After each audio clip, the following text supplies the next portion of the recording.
treating the family, or attending a convention banquet.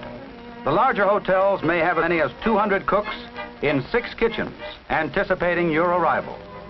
Even though he measures, the cook is concerned that every serving tastes as though it were specially prepared for you. Soup's on at any hour. This is behind the scenes where soup making is a full-time job. Through the ages, the soup maker has perfected his art. Just so much of each ingredient.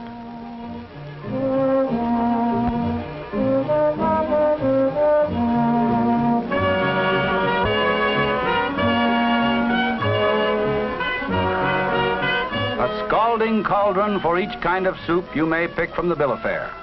Thin, clear, thick, with or without vegetables, with or without meat. It must satisfy the cook before it satisfies you, and his sense of taste can never tire. Old-fashioned beef stew, cream of mushroom soup, or consommé with a fancy name after it. No money can buy the recipe, yet the broth itself is available to any diner with a yen for that certain flavor. The soup cook keeps his jealously guarded secret and passes it on only to his successors.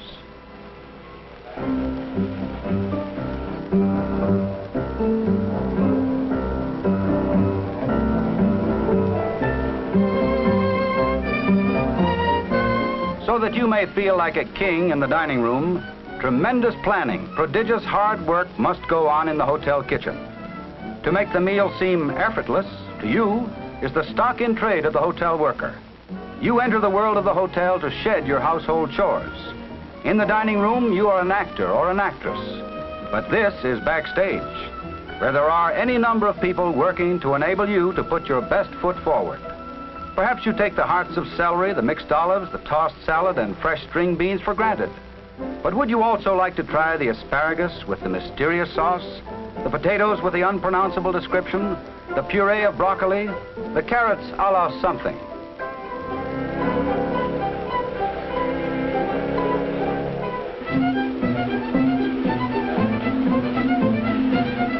Your menu is an Aladdin's lamp, and here are the genies, anticipating every gastronomical whim.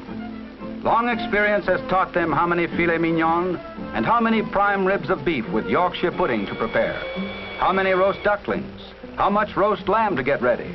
Also, who will ask for antelope and buffalo steaks, spare ribs, or soy-soaked livers?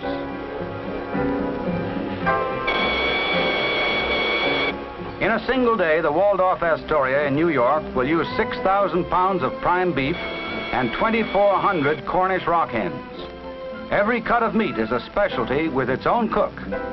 From the time the buyer makes his purchase until the time it reaches your table, meat must be handled with particular care, seasoned and cooked just so.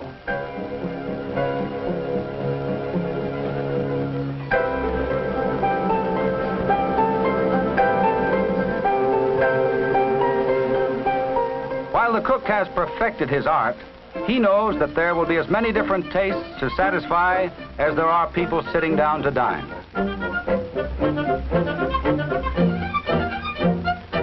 He feeds multitudes at every meal, yet he roasts, bakes, broils, and fries, rare, medium, or well done, as though catering to you alone.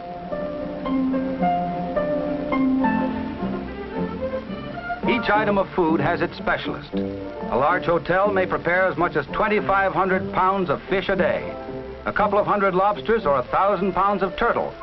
You will hardly recognize some of these denizens of the deep when they appear before you as filet of sole with a foreign name, supreme of sole, or perhaps the lowly codfish cake.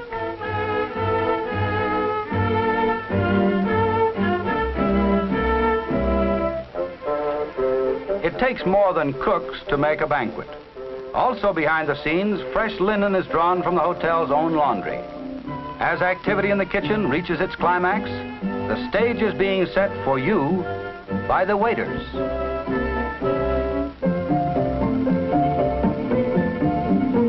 Waiters make up the largest group of hotel workers. They are trained for personal service, but they are no longer servants.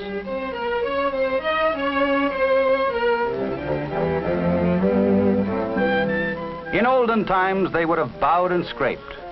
Now they serve with dignity, with pride at following an ancient and honorable occupation as equal and respected members of society.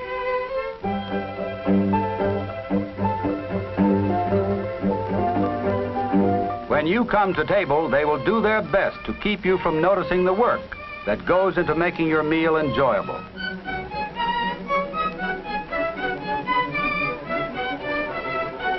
The master plan is the menu, checked by the maitre d'hotel, who may direct the serving of as many as 12,000 rolls, 10,000 eggs, and 700 gallons of coffee in one day. Work in the dining room and kitchen is coordinated. As the banquet hall nears readiness for the guests, the chef adds final touches to their pièce de résistance. The sauces of rare herbs and wines are known only to these custodians of the culinary art. Proud as we may be of prowess in our own kitchens, we do not go to the hotel for home cooking, and these cooks do not disappoint us.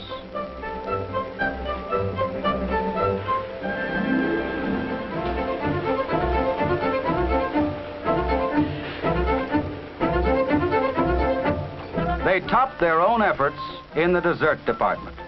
Here, in truth, is created a world of delicious make-believe. Shells for 100 kinds of fillings, tartlets, cupcakes, layer cakes, berry pies, ice cream and ices, French pastries out of a fairy tale. This is delicate business, but each course of the regular meal or special celebration must be more appetizing than the one before.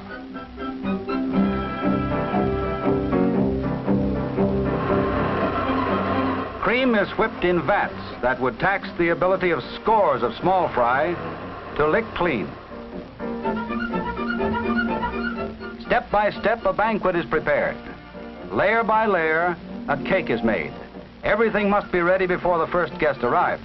The places are set as though each one were arranged for royalty, under the supervision of the captain.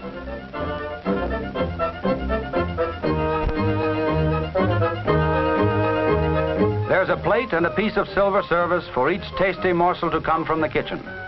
Never mind how many dishes will have to be washed. You don't have to think of such things just now. Work in the kitchen proceeds until the last minute. Everything must be fresh. Although you may never see the chef, it's not long between the time the food leaves his hands and reaches you. Let him eat cake is this man's motto. The true festive meal may begin or end with fruit. This too has its specialists. They quarter it, slice it, dice it, put compatible flavors together, combine the melon from Spain with the pineapple from the Azores or Hawaii and the apples from Washington, and arrange countless other combinations. It was at the Waldorf that the famous apple and nut salad that bears its name originated.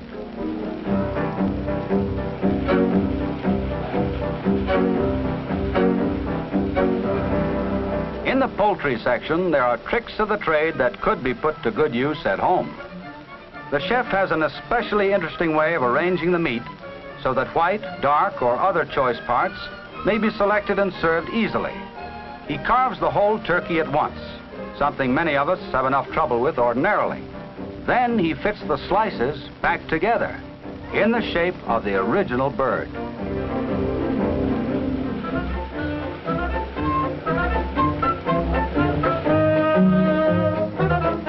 The bartender plays an all-important part in keeping things going.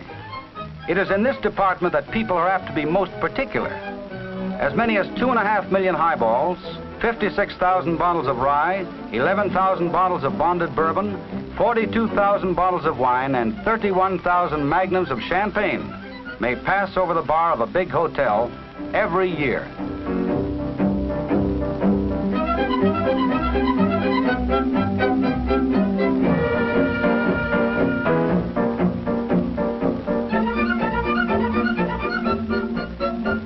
The climax comes with a dessert that represents the highest art of the chef. He alone knows how it's made and exactly what's in it. But we are not so much concerned with analyzing it as enjoying it. We'll read the financial report. Much of the pleasure of going out to eat comes from not having to clean up after dinner. But in the hotel, someone has to do it, for others will demand the same services that we have just enjoyed.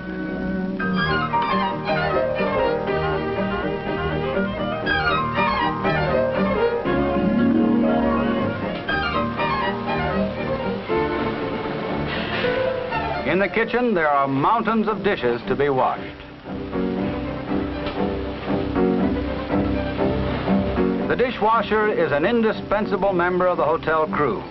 Without him, the work of all the cooks and chefs and waiters would go for nothing. This is the sort of thing that makes hotel work the largest housekeeping operation in the world.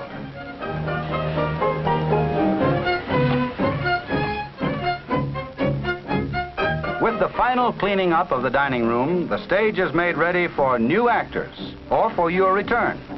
This is another of the housekeeping tasks we don't worry about when dining at the hotel. Organized hotel workers, dishwashers, cooks, chefs, waiters, waitresses, bartenders, busboys, and special attendants in a $15 billion business, one of the largest in the country.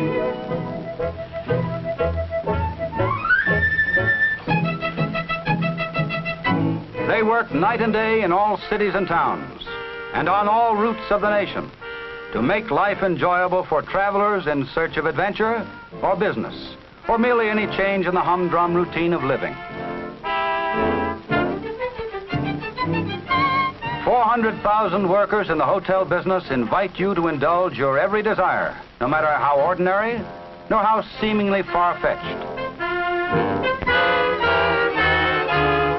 9 unions work and live together so that you can go out in style.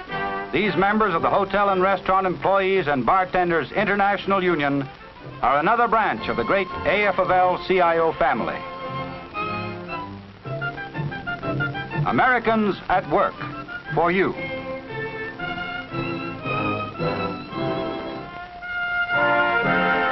Americans at Work, presented as a public service by the AFL-CIO. Next week, another interesting story of Americans whose skill and effort help keep our country great and strong.